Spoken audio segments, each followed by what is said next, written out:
After 20 years in evangelism, my husband wanted to settle down and buy a church and be pastor of it and have the family do the music and the work of the church. We had two grown sons and their wives and their children and a compound.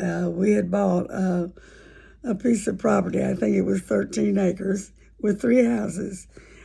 His uncle and aunt, who were childless and elderly, and his mother and dad, and Ed and me, Ed and I,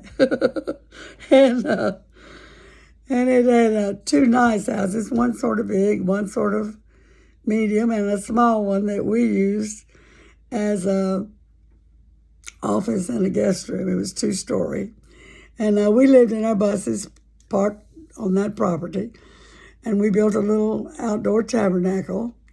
And the house that his mother and father bought had a great big sunroom where you could seat, 50 people at tables. And so we used that as a conference center. We had a swimming pool, and it was on the water. Beautiful setting. Well, as it happened, the church that lived next door had become a daycare, and it went out of business, and the church was for sale. So my husband Ed took that as a sign, that that's what we were supposed to do. So we bought the church on time and opened the church on Easter Sunday. I think it was 1976. And we had 500 people. The church was full.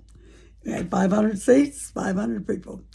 And it was a glorious beginning.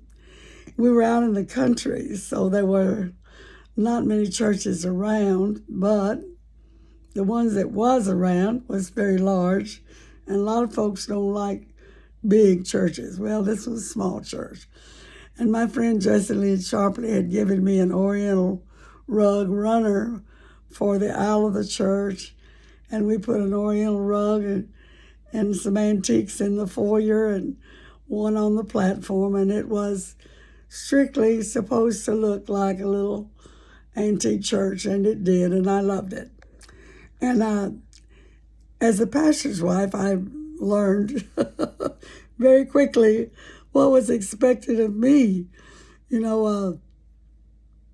I visited the sick and called people that had missed church a time or two and checked on them, and prepared a lot of the food.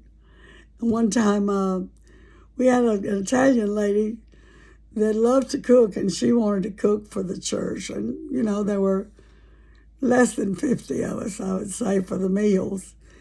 And her spaghetti was a little bit oily. Some of the people were complaining about her Italian food. So while she was gone one night, I made the spaghetti. And I drained the hamburger meat and, did what I could to make it not greasy. She came in at the last minute, stirred that pot, and said, "Oh my goodness, this is not right." And she took the olive oil and poured it. Oh, pastor's wives do not rule a church.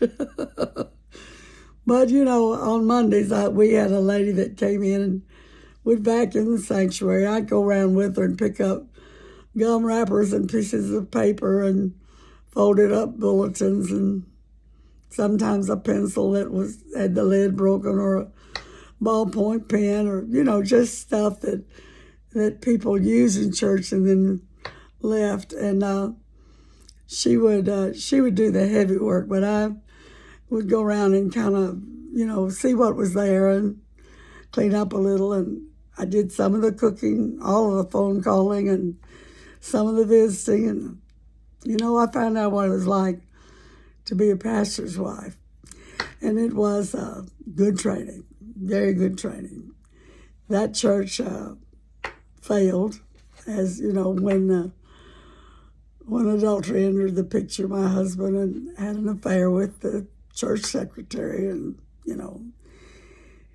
it is what it is. But last night I was on the way to church with Danny and Dorothy Good, and Danny was telling me that they had a church cleanup day. and that 16 men showed up. Three of them were teenagers, 16, 17, that age, and that they cleaned up, washed, and then with soap and water, and then clear water, and then a dried cloth, 465 chairs, folding chairs, and all the tables in the fellowship hall. It never occurred to me that you needed to do that, but I guess you do. After a while, you need to wash the whole thing, not just wipe off the top, which is kind of what we did. And I was really impressed that they would take a Saturday and do all of that. You know, we do need to keep our churches clean. I remember having a cleanup day at Forest Hill, and the women who could vacuumed and the others dusted and cleaned the restrooms. I remember I was in my mid-80s, I think. I got out on my knees with Blackwell, Amanda, what's her name? Anyway, we scrubbed the toilets. And I could do that then. Can't do that now.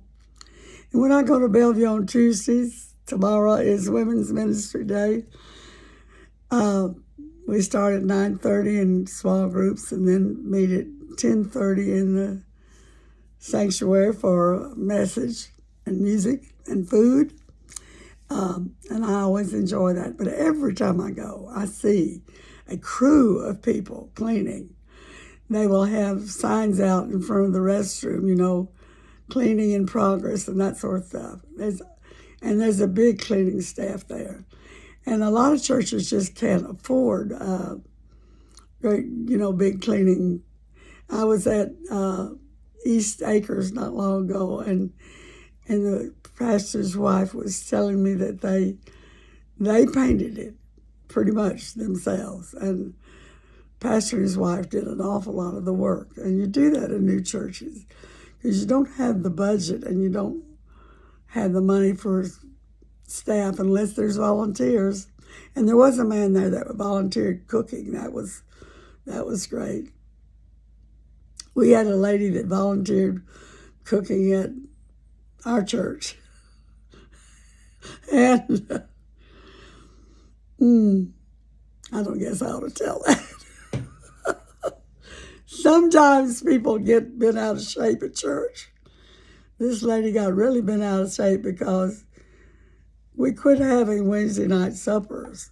And her job, even though she volunteered, her job was no longer available. She told her husband she didn't ever want to lay eyes on that pastor again. She didn't want to see him. She didn't want him to come to her funeral, and he didn't. She didn't. You have to overcome those kinds of things. You know, we need to keep our churches clean physically. When I take a mint at church, I put the wrapper in my pocket because I want to help keep the holy sanctuary of the Lord clean. And we need to keep it clean emotionally and spiritually as well. Be positive and happy and kind and gracious and don't have issues. You know, do your best to be a Christian and act like one. Keep the church clean. I'm grateful that there are people who do those things, people that volunteer, that do have sweet spirits. We're grateful for you guys. Men, thank you for cleaning up covenant chairs and tables. Even 12 chairs in every children's Sunday school room were included. Amazing. Thank you, Lord, for folks like that. God bless you today.